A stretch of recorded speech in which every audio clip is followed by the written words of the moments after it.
pernyataan hipo atau hipo dan tesis atau tesis. Hipo berarti kurang dari, sedangkan tesis berarti pendapat. Jadi hipotesis adalah suatu pendapat atau kesimpulan yang sifatnya masih sementara, belum benar-benar berstatus sebagai suatu tesis. Hipotesis memang baru merupakan suatu kemungkinan jawaban dari masalah yang diajukan. Ia mungkin timbul sebagai dugaan yang bijaksana dari si peneliti atau diturunkan dari teori yang ada. Secara teknik, hipotesis adalah pernyataan mengenai keadaan populasi yang akan diuji kebenarannya melalui data yang diperoleh dari sampel penelitian. Secara statistik, hipotesis merupakan pernyataan keadaan parameter yang akan diuji melalui statistik sampel. Yang selanjutnya yaitu B. Macam-macam hipotesis. Macam-macam hipotesis dibagi menjadi 6. Yang pertama, dilihat dari tujuan atau arah penelitian. Yang kedua, dilihat dari jumlah variabel. Yang ketiga, dilihat dari terbentuknya hipotesis. Yang keempat, dilihat dari hubungan antara variabel. Yang kelima, dilihat dari proses untuk memperolehnya. Dan yang terakhir, dilihat berdasarkan jenis parameternya. Yang selanjutnya yaitu fungsi hipotesis. Fungsi hipotesis dibagi menjadi 5, yaitu yang pertama, memfokuskan masalah. Yang kedua, memberikan arah pada karya ilmiah. Yang ketiga, memberikan kejelasan karya ilmiah.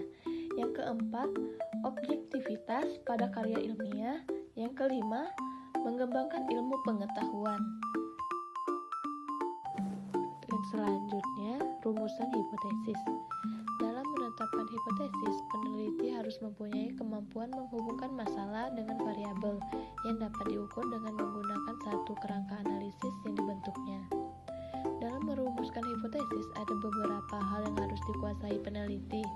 Yang pertama, peneliti harus mempunyai banyak wawasan dan informasi tentang masalah yang ingin diselesaikan dengan banyak mempelajari serta membaca referensi-referensi dan literatur yang sesuai dengan penelitian yang diadakannya.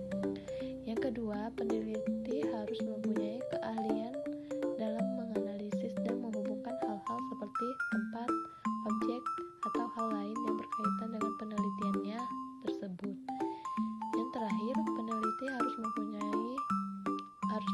dalam mengaitkan suatu keadaan dengan keadaan lain yang berhubungan dengan bidang penelitian serta kerangka teori penelitiannya. Rumusan hipotesis ada 3 bentuk, yaitu yang pertama, deskriptif. Hipotesis deskriptif adalah dugaan tentang suatu hal tanpa membandingkan atau mencari hubungan dengan hal lain. Yang kedua, hipotesis komparatif. Hipotesis ini menyatakan dugaan terhadap suatu variabel dan membandingkan dengan variabel lain. Yang ketiga, hipotesis asosiatif. Jika hipotesis komparatif membandingkan suatu variabel dengan variabel lain, maka hipotesis asosiatif ini menyatakan hubungan suatu variabel dengan variabel lain. Yang terakhir yaitu pengujian hipotesis. Pengujian hipotesis adalah pengujian terhadap suatu pernyataan dengan menggunakan metode statistik sehingga hasil pengujian tersebut dapat dinyatakan signifikan secara statistik. Langkah-langkah pengujian hipotesis yaitu yang pertama, menetapkan hipotesis. Yang kedua, menentukan kriteria pengujian. Yang ketiga, melakukan pengujian statistik. Yang keempat, menetapkan tingkat signifikasi dan titik kritis. Dan yang terakhir, mengambil kesimpulan.